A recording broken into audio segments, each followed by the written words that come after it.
नमस्कार, मैं गौरव श्याल भारतीय पशुपालन निगम लिमिटेड के आधिकारिक यूट्यूब चैनल पर आप सभी का स्वागत करता हूं।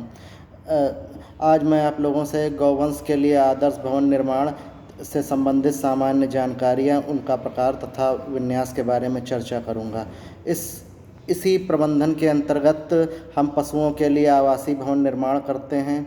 पशुओं के लिए आवासीय भवन निर्माण के निम्नलिखित उद्देश्य हो सकते हैं, जैसे पशुओं को प्रतिकूल मौसम, खराब मौसम से बचाना, जैसे तेज़ ठंड, तेज़ गर्मी, तेज़ बरसात, और पशुओं को एक साफ़ सुथरी जगह तथा शरण प्रदान करना, पशु तथा उन्हें कम कीमत पर अच्छी सुविधाएं प्रदान करना, उन्हें चोरी तथा मांसाहारी जानवरों से बचाना, संपत्ति का सुव्यवस्थित सुनियोजित ढंग से उपयोग कर अच्छा लाभ प्रदान करना तथा भवन निर्माण वाले स्थान के लिए महत्वपूर्ण जानकारियाँ। सबसे पहले बात करते हैं प्राकृतिक दशा। भवन निर्माण वाली ज़मीन आसपास से थोड़ी उठी हुई तथा समतल होना चाहिए तथा जिससे समतल करवाने का खर्चा कम आए, गंदे पानी की निकासी भी आसानी से हो सके तथा बरसात का पानी इकट्ठा ना हो, साथ ही भवन की सफाई भी आसानी से की जा सके। अब बात करते हैं जो गौशाला हम करेंगे तो उसके लिए मिट्टी का प्रकार कैसा होना चाहिए तथा उस स्थान की मिट्टी बालू, रेत तथा चिकनी मिट्टी ना हो करके दोमट मिट्टी होनी चाहिए, जिससे ना ही ज़मीन धंसे और ना ही फिसलन पैदा हो। साथ ही मिट्टी उपजाऊ भी होनी चाहिए, जिससे पशुओं के लिए हरा चारा भी उगाया जा सके। अब बात करते हैं सूर्य का प्रकाश व हवा। भवन वाले स्थान पर सूर्य की किरणें सीधी पहुंचनी चाहिए तथा ये भवन के अंदर तक पहुंचनी चाहिए, जिससे भवन में नमी बनी रहे व भवन के अंदर जो है जीवाणु वगैरह की वृद्धि नियंत्रण रह सके तथा भवन की लंबाई उत्तर दक्षिण दिशा में होनी चाहिए तथा इसके साथ ही हवा सीधे भवन से नहीं टकरानी चाहिए तथा इस हेतु भवन के आसपास पेड़ लगाए जाने चाहिए जो तेज बहाव को धीरे से भवन से टकराने से रोकें तथा गर्मी में छाया भी प्रदान करें। पानी की आपूर्ति सामान्य व उचित दर पर स्वच्छ तथा ताज़ा पानी की आपूर्ति होनी चाहिए। पहुँच व बाजार भवन के लिए मुख्य सड़क के पास होना चाहिए, जिससे सामान लाने ले जाने में आसानी रहे, साथ ही दुग्ध उत्पादनों को कम कीमत पर जो है बाज़ार तक ले जाया जा सके। तथा बिजली की व्यवस्था, भवन में बिजली की समुचित व्यवस्था होनी चाहिए ताकि काम सुगमता तथा आसानी से किया जा सके तथा भवन की जो है रात्रि में भी सुरक्षा आसानी से की जा सके तथा भवन निर्माण शुरू करने से पहले उसमें रखे जाने वाले पशुओं की संख्या तथा स्वयं की आर्थिक स्थिति तथा भविष्य में होने वाली आय को ध्यान में रखते हुए एक नक्शा बना लेना चाहिए, जिससे भवन की सुव्यवस्थित तथा सुनियोजित ढंग से भवन को बनाया जा सके तथा भवन में सभी सुविधाएं होनी चाहिए, जैसे चारा, भूसा, गोबर संग्रहण के लिए अलग अलग स्थान तथा पशुओं के लिए आरामदायक व खुली जगह तथा दुग्ध संग्रहण के लिए स्वच्छ कमरा तथा उपकरणों हेतु अलग कमरा होना चाहिए। भवन का बाह्य वातावरण, भवन के चारों तरफ साफ, स्वच्छ व हरा भरा वातावरण होना चाहिए, जिससे पशु स्वस्थ रहे तथा भवन के आसपास मांसाहारी जानवर, चोर, डाकू आदि निवास नहीं करने चाहिए।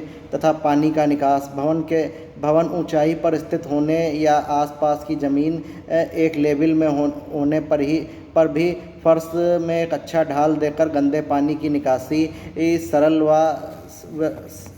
व्यवस्था होनी चाहिए। तथा अन्य जानकारियाँ में बात करते हैं, भवन में रखे जाने वाले पशुओं का पता होना चाहिए, जिससे उनके आवास की अच्छी व्यवस्था की जा सके तथा भवन में विभिन्न यंत्र रखे, चारा रखने तथा खाद्य संग्रहण आदि के लिए उपयुक्त व्यवस्था होनी चाहिए तथा भवन में काम करने वाले मजदूर अच्छी आदतों वाले तथा अनुभवी तथा प्रतिभाशाली तथा अपेक्षाकृत सस्ती दरों पर उपलब्ध होने वाले होने चाहिए। भवन में हवा का आवागमन प्रभावशाली होना चाहिए ताकि नमी न रहे तथा गौवंश के लिए भवनों के जो हैं 2 प्रकार होते हैं। आपके सबसे पहले बात करते हैं लूज हाउसिंग सिस्टम के बारे में। इस प्रकार की आवासीय व्यवस्था के लिए निम्नलिखित इकाई का होना ज़रूरी है तथा बाड़े की दीवार लगभग 5 फुट ऊंची होनी चाहिए, जिससे पशु उसको कूद करके बाहर ना जा सके। कैटल शेड जैसे कैटल को वातावरण की प्रतिकूल परिस्थितियां जैसे सर्दी, गर्मी, बरसात आदि से बचाने के लिए एक अलग जगह की व्यवस्था होनी चाहिए, जिसे कैटल शेड कहते हैं।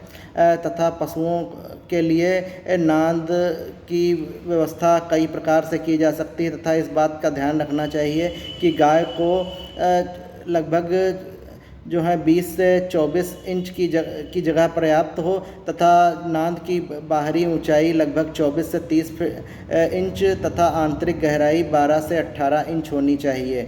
अब बात करते हैं खिल्ली। मैनेजर के साथ साथ जो है पानी के लिए करीब 10 इंच चौड़ी व 9 इंच गहरी नाली बना देना चाहिए अथवा 3 फीट चौड़ा तथा 10 फीट लंबा व 2 फीट गहरी पक्की जगह अलग से तैयार करनी चाहिए।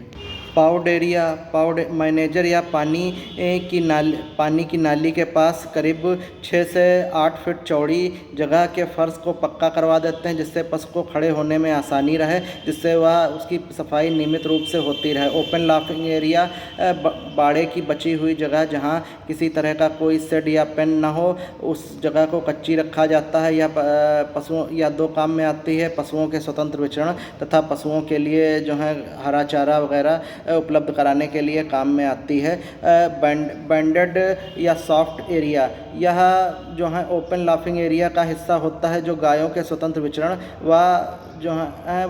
विचरण तथा आराम से रहने के लिए प्रयोग किया जाता है।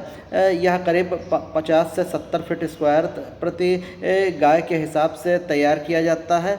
अब होल्डिंग प्लेस, पशुओं को पकड़ करके शेड में ले जाते हैं। इसका जो करीब क्षेत्रफल होता है वह 120 से 150 फीट स्क्वायर प्रति गाय के लिए पर्याप्त होता है। स्टॉल बॉक्स तथा काल्विंग पेंस, गाय को काल्विंग के वक्त या बीमारी के समय अलग रखने के लिए बनाया जाता है। इसका क्षेत्रफल करीब 100 से 120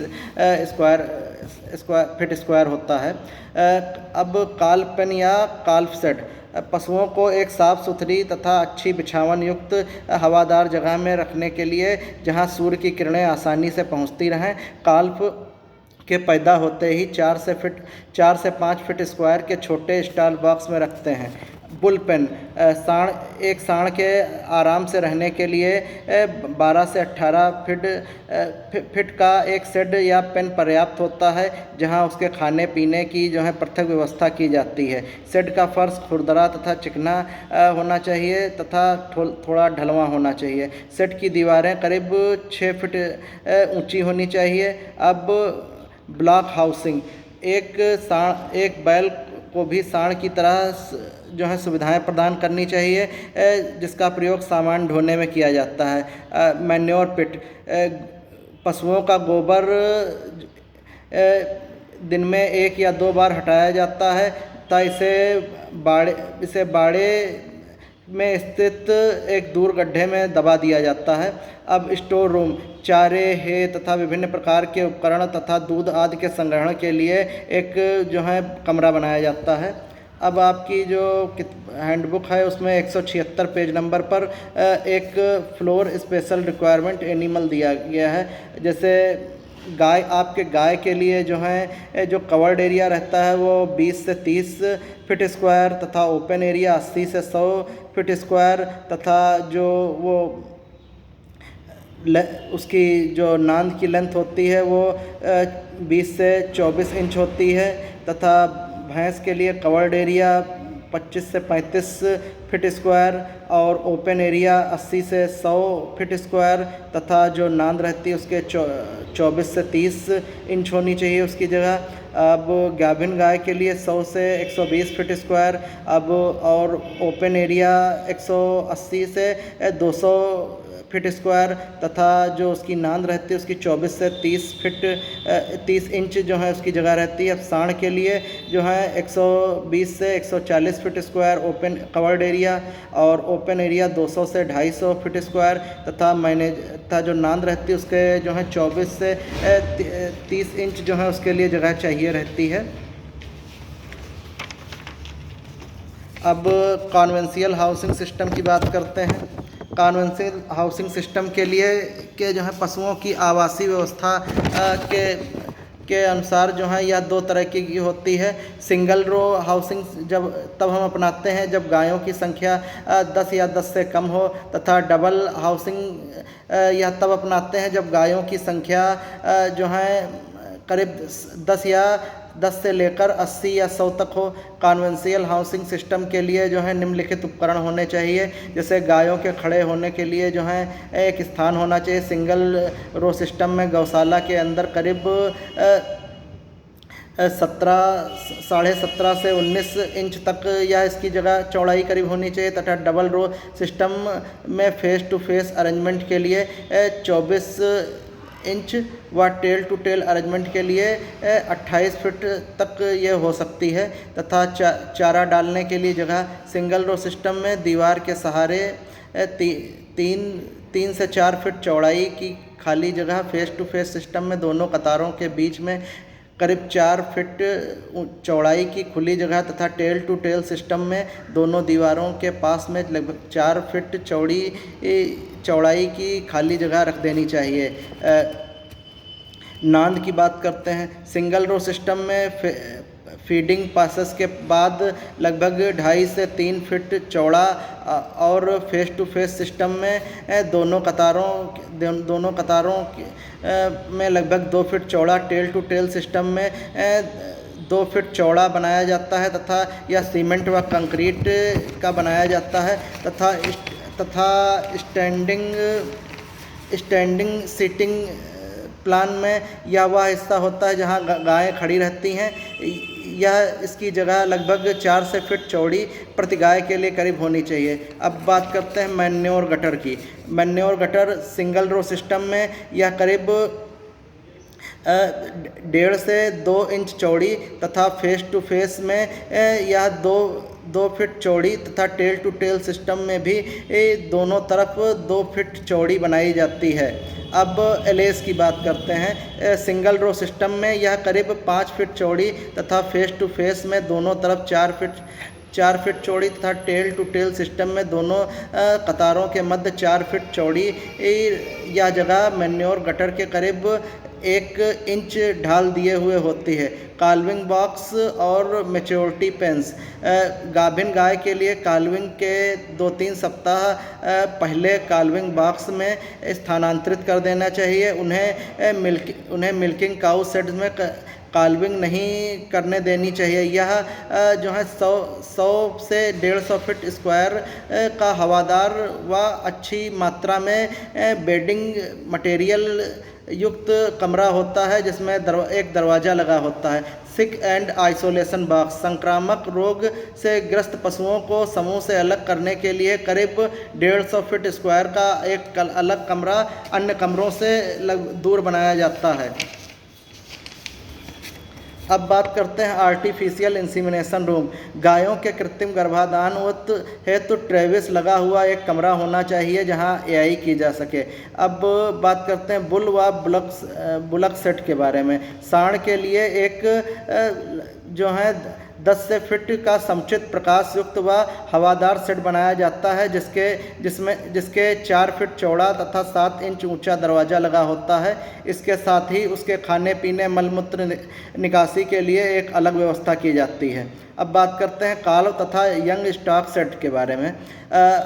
सबसे पहले बात करते हैं 3 महीने से कम के लिए कवर्ड स्पेस जो काल्व होता है वो 20 से 25 फीट स्क्वायर। 3 से 6 महीने के लिए जो कवर्ड स्पेस स्क्वायर होता है वो 25 से 30 फीट स्क्वायर होता है, तथा 6 से 12 के लिए 30 से 40 फीट स्क्वायर, तथा 1 वर्ष के लिए से अधिक के लिए 40 से 50 फीट स्क्वायर का फीट स्क्वायर का एरिया होता है। तथा मिल्क हाउस यह वह कमरा होता है जहां दूध को इकट्ठा किया जाता है तथा दूध को तौला जाता है। स्टोर रूम, विभिन्न प्रकार के एक गौशाला में स्टोर रूम होते हैं जहां कंसंट्रेशन, है उपकरण आदि यंत्रों को संग्रहण व रखरखाव के काम में लाया जाता है। तब वाटर थ्रोज, जल निकासी, पानी के टैंक कई तरह के बनाए जा सकते हैं जैसे सीमेंट, कंक्रीट, ईंट, पत्थर तथा आदि। ये आवश्यकता अनुसार लंबाई चौड़ाई के आवश्यकता अनुसार तथा कई संख्या में बनाए जाते हैं। फर्श या सीमेंट, कंक्रीट तथा टाइल्स, पत्थर, छोटे पत्थरों से बनाया जाता है। फर्श बनाते समय यह ध्यान रखना चाहिए कि पर्याप्त ढाल हो उसमें। दीवारें भी कई तरह की बनाई जाती हैं जैसे ईंट, सीमेंट, पत्थर तथा लकड़ी इत्यादि। छत, भवन की छत टाइल्स, लकड़ी, बांस, घास फूस आदि की हो सकती है। इसकी विशेषता होनी चाहिए कि यह हल्की, मजबूत, टिकाऊ तथा ऊष्मा की कुचालक तथा नमी कम इकट्ठा करने वाली तथा खराब मौसम से बचाने वाली तथा दिखने में भी सुंदर होनी चाहिए। अब बात करते हैं दरवाजे तथा खिड़कियों के बारे में। सिंगल रो सिस्टम में दरवाज़ों की चौड़ाई 5 फुट व ऊंचाई 7 फुट तथा डबल रो सिस्टम में चौड़ाई 8 से 9 फीट तथा ऊंचाई 7 फीट होनी चाहिए। नमस्कार, आप लोग हमारे चैनल को अधिक से अधिक लाइक करिए, शेयर करिए जिससे आप लोगों को आगे की नोटिफिकेशन मिलती रहे। तब तक के लिए नमस्कार।